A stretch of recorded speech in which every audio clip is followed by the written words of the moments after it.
Bonjour. J'aimerais vous partager mon parcours de vie,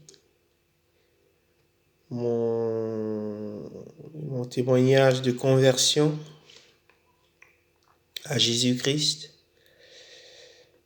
mon parcours de vie de ma naissance à ce jour. Et j'ai actuellement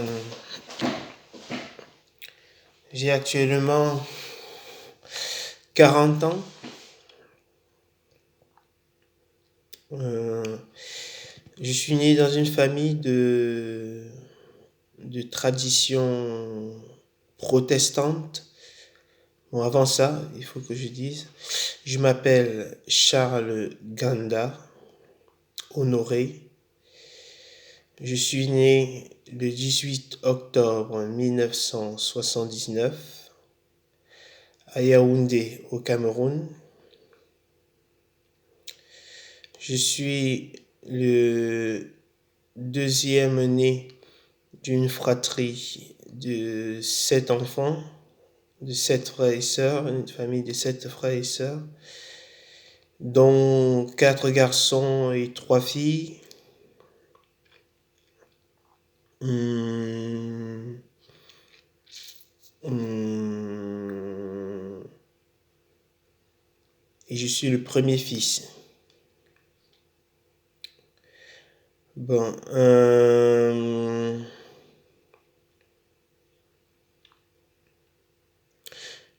dans mon enfance, il faut d'abord dire que je suis né prématuré. Je suis né prématurément et, et quand j'étais petit, j'étais souvent malade. J'étais souvent malade, très souvent malade. Et avec mon père, on allait souvent voir mon grand-père, mon arrière-grand-père au village. Parce que comme il soignait les gens, tout ça, là, pour qu'il me soigne, voilà, pour le voir aussi. Et je me rappelle que de tous mes frères et sœurs, il faut dire que mon père aussi, il était dans le sport. Il était entraîneur de volleyball. Euh, alors, de tous mes frères, je crois que je suis le premier à avoir pris l'avion. C'était pour aller à mon village, à Bantoum, au Cameroun, à Bantoum, au Cameroun. Euh, j'ai pris la première fois l'avion, j'étais encore tout jeune. Et mon père raconte que quand on avait pris l'avion, arrivé dans le ciel, je lui ai posé la question de savoir, papa, ici nous sommes au ciel. Dieu, il se trouve où?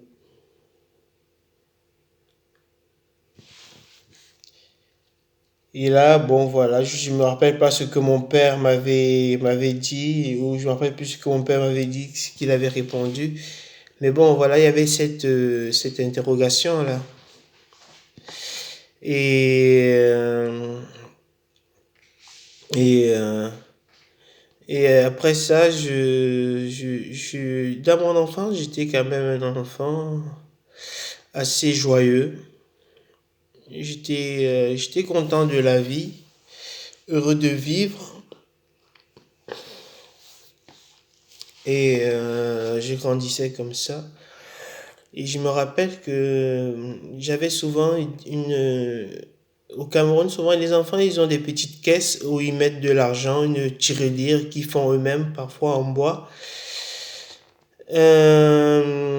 Moi, j'avais souvent ma tirelire où je mettais mon argent pour faire mes économies. Et je me rappelle que quand j'étais content, j'ouvrais cette tirelire, je prenais l'argent qu'il y avait à l'intérieur et je distribuais à ma famille, à mes amis, tout ça, parce que j'étais content. Et voilà, j'ai continué à grandir comme ça. Et aussi, mon cœur aussi n'était pas du tout attaché à l'argent. Pas du tout. Je me rappelle un jour, une de mes voisines m'a commissionné. Elle m'a envoyé acheter quelque chose pour elle. Je suis allé acheter ce qu'elle m'avait demandé. Et je lui ai rapporté le reste d'argent et tout ça. Et elle a pris 50 francs CFA qu'elle m'a donné pour me remercier. J'ai été triste d'avoir le fait qu'elle m'ait donné cet argent. Ça m'a un peu attristé. Et j'ai pris, je n'ai rien dit. Et dès que je suis sorti de chez elle, j'ai pris cet argent dans ma main. Euh, j'ai haï cet argent. Je ne sais pas pourquoi, mais je l'ai haï. J'ai pris, je l'ai jeté. Je l'ai jeté. Et après, bon voilà, je suis parti. Et j'ai continué à grandir comme ça. J'ai continué à grandir et aussi dans mon enfance, j'étais terrorisé à l'idée de, de la mort. Aussi à l'école primaire, j'étais pas bon à l'école. Je redoublais à chaque fois et ça me causait beaucoup de tristesse, voilà, j'étais trop triste à cause de ça parce que je ne réussissais pas à l'école et je ne parvenais pas, je comprenais pas. Je me rappelle un jour, la première fois que j'ai commencé à comprendre comment s'agencent les lettres pour former un mot, c'est quand j'étais au CE1. Et le premier mot que j'ai pu lire au CE1, c'était le mot viande. J'observais, ça c'était aussi le tableau à l'école, j'observais ce mot, j'ai vu le V, le I, là, j'ai aligné tout ça et j'ai vu que ça se lisait viande. Donc c'était la première fois que c'était mon premier mot que j'avais pu dire. Et donc à l'école, comme j'étais pas bon, j'étais assez triste à cause de ça. Et Et ça m'attristait à chaque fois que je ratais l'école, tout ça, à chaque fois que je redoublais, ça m'attristait beaucoup. Au point que un jour je voulais mourir, je voulais mourir. Un jour je me suis mis en habit blanc, j'ai pris ma douche, je me suis mis en habit blanc, je me suis couché sur mon lit, j'ai dit Dieu, maintenant, il est temps que tu me prennes parce que ma vie ne va pas bien, je ne réussis pas à l'école, je suis pas bon, tout ça. J'y suis resté couché et quelques temps après, bon, il n'y a rien qui s'est passé, hein. Il n'y a rien qui s'est passé, bon, finalement, voilà, j'ai continué ma vie. Et j'ai grandi comme ça, je grandissais avec cette joie quand même que j'avais. Et euh,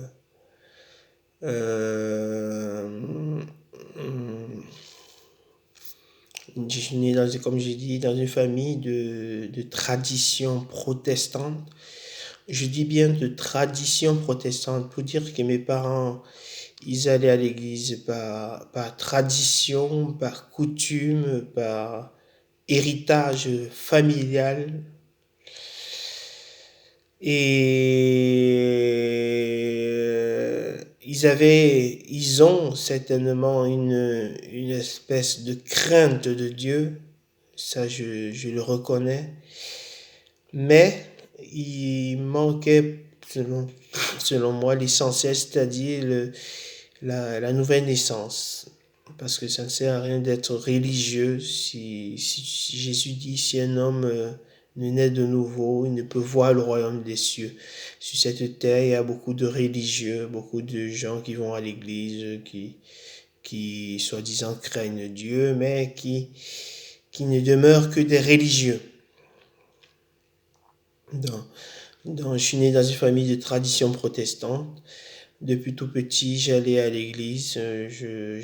Voilà, j'aimais ça. J'aimais aller à l'église parce que voilà, on parlait de Dieu.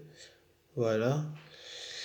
Et je me rappelle qu'un jour, le moniteur parce qu'au Cameroun, l'église est organisée de telle sorte qu'ils organisaient dans chaque quartier une réunion pour les enfants. Ce qu'on appelait, nous, le culte d'enfants. Il y avait un lieu où se déroulait le culte d'enfants à Yaoundé, au Cameroun. Et comme j'habitais à la Cité Verte, voilà, mon culte d'enfants était à la Cité Verte. Et un jour, un moniteur du culte d'enfants a dit que pour les enfants qui venaient pas souvent à l'église, qu'un jour Jésus viendrait et qui prendrait les enfants qui seront à l'église et ceux qui ne seront pas à l'église, ils louperaient l'enlèvement de Jésus. Quand j'ai entendu ça,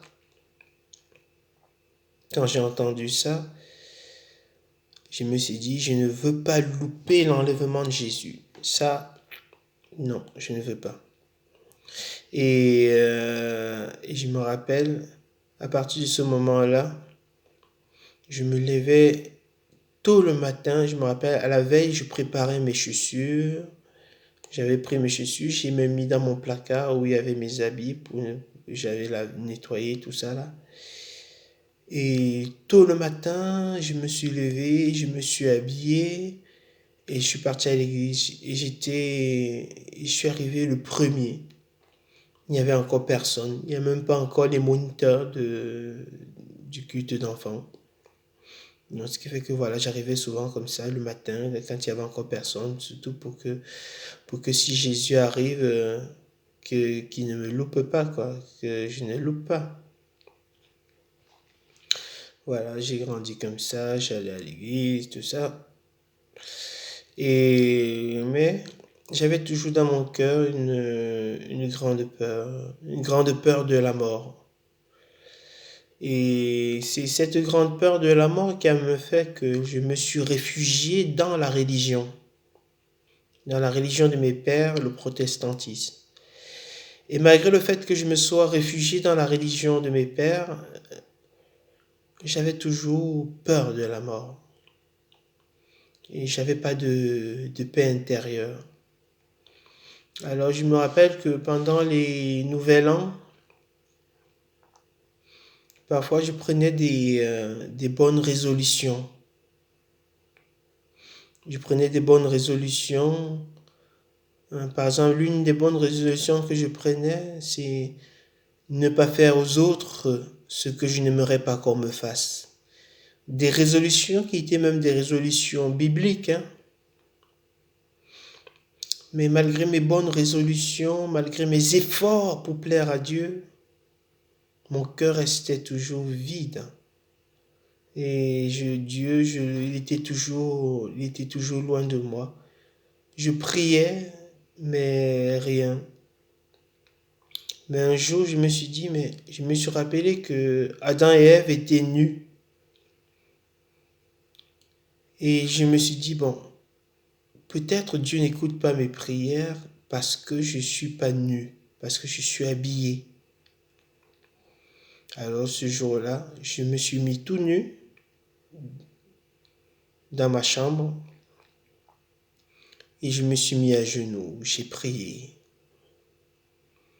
Mais bon, toujours rien, toujours rien. J'ai continué ma vie comme ça. Et, et j'ai continué ma vie comme ça. Et quelque temps avant qu'un certain événement ne se produise, j'ai reçu dans mon cœur une conviction que je ne mourrais pas et que Dieu ferait quelque chose pour moi. Le jour où j'ai eu cette conviction-là dans mon cœur, ce jour-là, je me suis amusé comme jamais auparavant. Avant, quand je m'amusais avec beaucoup de retenue, avec beaucoup de crainte d'un accident, surprise, que la mort me surprenne dans mes jeux, dans mes amusements. Et, et, euh, et, euh, et j'amusais avec beaucoup de retenue. Mais ce jour-là, quand j'ai eu cette conviction-là dans mon cœur que je ne mourrais pas, que Dieu ferait quelque chose pour moi, je me suis amusé librement. Je savais que je ne mourrais pas, que Dieu ferait quelque chose pour moi. Et quelques temps après, alors, ces moments, à l'époque, j'étais à l'internat. J'étais en première année de CAP.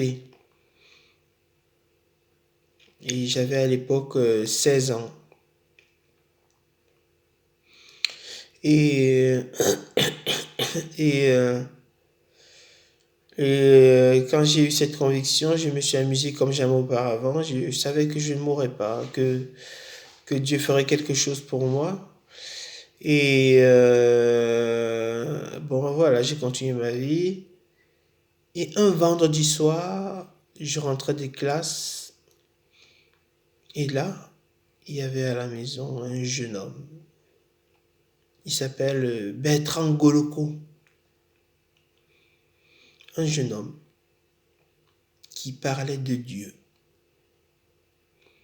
qui parlait de Jésus-Christ. Ce jour, j'étais rentré de l'internat, c'était un vendredi. En fait, je rentrais de l'internat le vendredi, je retournais à l'internat le dimanche soir. Et il était là, il parlait de Dieu. J'ai écouté, j'ai posé des questions. Je crois que c'était mon jour. Mon jour était arrivé. Le jour de la fin de mes peurs, de mes souffrances, de tout ça. Et, j'ai posé des questions et je l'ai interrogé sur Dieu. Voilà. Il a répondu à toutes mes questions. Et après ça, quand il m'a donné toutes ces réponses, euh, à la limite, je n'avais plus besoin de lui. J'avais entendu ce que j'avais besoin d'entendre. J'étais voilà, satisfait. J'allais pouvoir faire un face-à-face avec ce Dieu que je priais de temps en temps, que je cherchais, Voilà. Voilà. Et dans la même nuit, j'ai prié Dieu. Je l'ai cherché. Je l'ai invoqué. Et quand j'ai prié Dieu cette nuit-là, dans mon cœur et dans ma chambre, après ma prière, mon cœur a été rempli d'une grande joie. La peur de la mort que j'avais a tout à coup disparu de mon cœur. Et j'ai eu la paix dans mon cœur. Et je me rappelle toute cette nuit-là, je remercie Dieu jusqu'au matin. Je remercie Dieu jusqu'au matin. Et, euh, et après ces moments, Je me rappelle, je me suis levé le matin assez tôt. J'ai accompli, parce qu'à la maison on était organisé, chacun avait une tâche à accomplir. J'ai accompli la tâche que je devais accomplir. Et une fois que je l'ai accompli, je me suis assis devant la porte de la maison. Et un ami est venu me voir, comme d'habitude. On parlait de tout et de rien. Et sans que je ne sache comment, j'ai commencé à lui parler de Dieu. J'ai commencé à lui parler de Dieu. Et après, ça c'était le samedi, c'était en 96. J'ai, voilà, j'ai lui parlé de Dieu, c'était le samedi. Et puis le dimanche, je suis rentré à l'internat. Je suis rentré à l'internat. Et arrivé à l'internat, voilà, il y avait un ami, il s'appelait Tim Boris. Tim et Boris. C'était un bassard. Il s'appelait Tim et Boris. Et, et arrivé à l'internat ce dimanche, chacun était rentré de chez lui. Et là derrière la cour de l'internat, on parlait. Il me parlait de ma soeur, tout ça là. Ou ta soeur, tu sais, comme ils font les jeunes là, qui parlent des femmes. Présente-moi ta soeur, je vais prendre soin d'elle, des trucs comme ça, quoi. Et, et moi, je lui parlais de Dieu. Je lui parlais de Dieu. Et il me dit après coup, il me dit, mais Charles, à chaque fois que je te posais des questions, les réponses que tu me donnais étaient tellement claires que ça répondait même aux questions que je comptais te poser après. Et bon, voilà, j'ai continué ma vie là-bas à l'internat. J'ai commencé à parler de Dieu à tous ceux de l'internat. Je parlais de Dieu aux uns et aux autres. J'étais dans un internat catholique. Je parlais de Dieu aux uns et aux autres. J'ai commencé à lire la Bible. Et je me rappelle un jour, je suis tombé sur le psaume premier qui dit que heureux l'homme qui ne marche pas selon le conseil des méchants, qui ne s'arrête pas sur la voie des pécheurs, et qui ne s'assied pas en compagnie des moqueurs, mais qui trouve son plaisir dans la loi de l'Éternel et qui la médite jour et nuit. Quand je suis tombé sur ce verset, qui trouve son plaisir dans la loi de l'Éternel et qui la médite jour et nuit. À l'époque, je trouvais mon plaisir dans les films, les séries qui se passaient souvent le samedi, dans l'après-midi, notamment Beverly Hills, avec Dylan, toutes ces choses-là.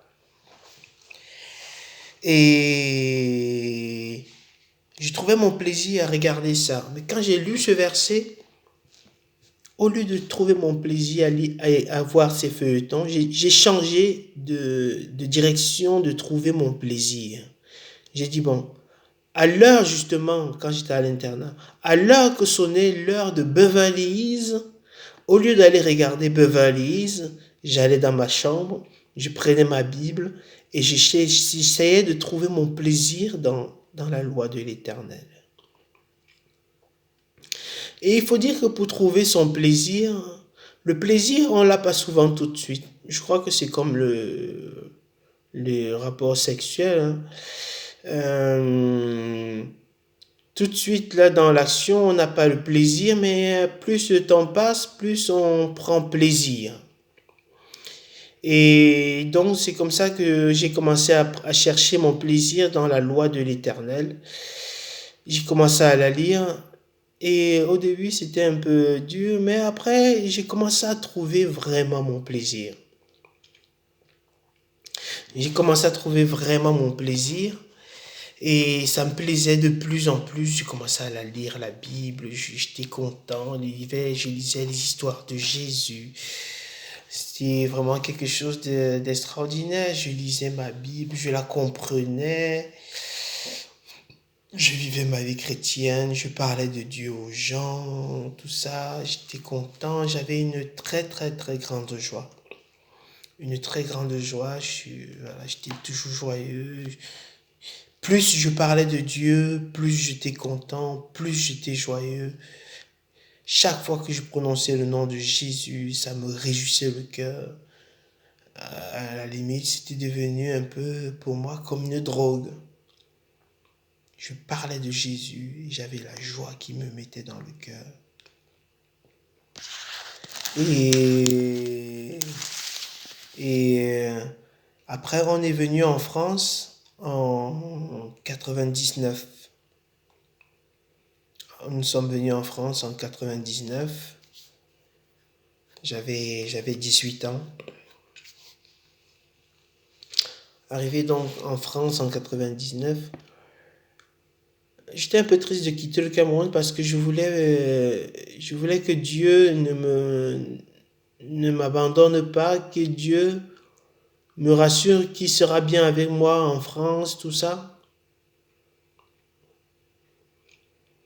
Et donc, je suis arrivé en France en 99. Et on est arrivé au sud de la France, à Montauban. Et voilà, on était dans une maison un peu retirée, légèrement retirée de la ville. Et là, en cherchant une station radio, je suis tombé sur une radio chrétienne, Radio Sentinelle. Ah, ça m'a réjoui le cœur. Alors on a commencé à écouter Radio Sentinelle à la maison. On l'écoutait de jour comme de nuit. La nuit, on baissait juste un peu. Bon, c'était moi l'aîné. On vivait dans une chambre de... On était trois garçons dans une chambre avec des lits superposés. On, on mettait la radio et le soir, je proposais qu'on laisse la radio écouter parce que j'aimais bien écouter ces histoires qui parlaient de Dieu, tout ça là. Et les chants chrétiens, tout ça. Alors le soir, on baissait un peu la radio légèrement, on laissait un léger fond. Et là, j'écoutais ça dans la nuit, ça me faisait du bien. Ça me faisait du bien, ça m'encourageait, ça m'exhortait, Waouh! Et je me rappelle un jour, un après-midi, c'était souvent comme ça, je dormais, j'étais couché. Et là, j'ai entendu cette chanson qui disait Va mon gars, ne t'en fais pas. Sur la route, tout est triste. Sois un bon évangéliste. Aïe, aïe, aïe, aïe, aïe, aïe, aïe. Dès que j'ai entendu ce chant, j'ai dit non, c'est le temps. Allez, je me suis levé, hop, j'ai pris ma Bible, hop, je suis sorti pour aller évangéliser. Et c'était comme ça, je sortais le samedi. Il y avait un pasteur qui faisait un stand sur le marché de Montauban le samedi. Il s'appelle le pasteur Didier Silverstein de l'église baptiste de Toulouse de Montauban.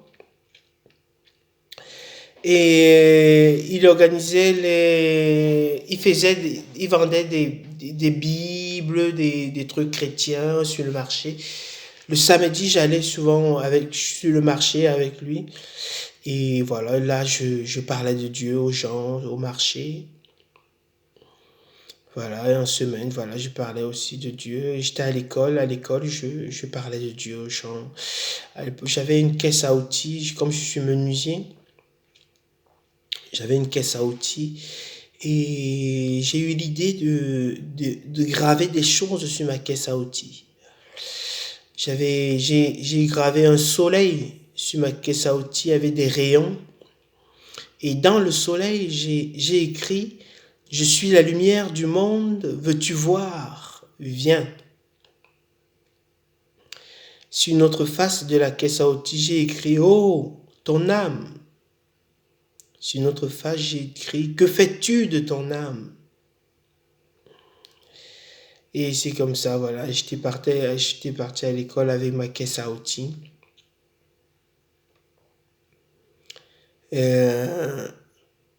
Voilà, à l'école, je parlais de Dieu à mes camarades, je les parlais à ces jeunes Français. Je les parlais de Dieu. Et même à mes professeurs, je les écrivais des lettres pour les amener à venir à Dieu. Je les écrivais des lettres à mes professeurs, notamment mon professeur d'anglais du lycée de Beaumont-de-Lomagne. Le professeur d'anglais, j'ai écrit une lettre au professeur de chimie, de mathématiques, j'ai écrit une lettre, mathématiques et physique, chimie, oui, j'ai écrit une lettre. Et à d'autres aussi, professeur d'anglais aussi. J'écrivais des lettres comme ça pour les parler de Dieu. Et voilà. Et donc, comme j'ai passé un CAP et un BEP, et comme le CAP et le BEP c'était en 2 ans, il faut dire d'abord qu'au Cameroun, j'avais passé mon CAP que j'avais eu à l'année que j'ai eu en 98, quand on venait en France. J'ai eu mon CAP. Et quand je suis venu en France, bon, il paraît que mon CAP n'était pas valable. Pourquoi? Il fallait que je le repasse. Donc, je suis allé dans un lycée, j'ai repassé le CAP et le BEP. J'ai donc passé, c'était en 2 ans, j'ai passé mon CAP, je l'ai eu avec mon BEP, j'ai eu les deux. Et à la fin de l'année de l'examen, il y a les compagnons du devoir. Je ne sais pas si vous connaissez un peu les compagnons du devoir. C'est un peu une branche de la franc-maçonnerie. Ils sont venus au lycée pour essayer de recruter les jeunes élèves pour faire partie de leur école. Bon, il faut dire que